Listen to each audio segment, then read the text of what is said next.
திராவிட முன்னேற்ற கழகத்தை பொறுத்தளவில் தேர்தல் வாக்குப்பதிவுக்கு ஒரு வாரத்திற்கு முன்பாகவே அவர்களுடைய மாநில உளவுத்துறை, அதை தாண்டி மரியாதைக்குரிய முதலமைச்சர் திரு ஸ்டாலினுடைய மருமகன் சபரீஷனுடைய பின்னணியில் இயங்குகிற பெண் அப்படிங்கிற ஒரு அமைப்பு, இவர்களுடைய ஆய்வின் முடிவில் 10 தொகுதிகளில் திமுக பின்னடைவை சந்திக்கும் அப்படிங்கிற மாதிரி ஒரு தகவல்கள் கொடுத்துருக்குறாங்க. வேட்பாளர்களே, நீங்கள் எங்கள் தொகுதிக்கு போட்ட அமைச்சர்கள் எங்களோடு ஒத்துழைப்பு தரவில்லை, எங்களுடைய வெற்றிக்கு சரியாக பிரச்சாரம் செய்யவில்லை அப்படிங்கிற மாதிரி ஒரு 6-7 அமைச்சர்கள் மீது திராவிட முன்னேற்ற கழக வேட்பாளர்களும் காங்கிரஸ் கம்யூனிஸ்ட் வேட்பாளர்களும் கூட புகார்கள் தெரிவித்திருக்கிறார்கள் அப்படின்னு.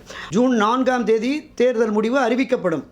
5ஆம் தேதி 6ஆம் தேதியிலிருந்தே நடவடிக்கை தொடரும் அப்படிங்கிற மாதிரி செய்திகள் வருகிறது. சரியாக தேர்தல் பணியாற்றாத அல்லது உள்ளடி வேலைகள் பார்த்த அமைச்சர்கள் சிலருடைய பதவி பறிப்பு, இலாகா மாற்றம், மாவட்ட செயலர் பொறுப்பிலிருந்து வெளியேற்றப்படுவார்கள் அப்படிங்கிறது பரவலாக அந்த செய்திகள் வந்து கொண்டிருக்கிறது.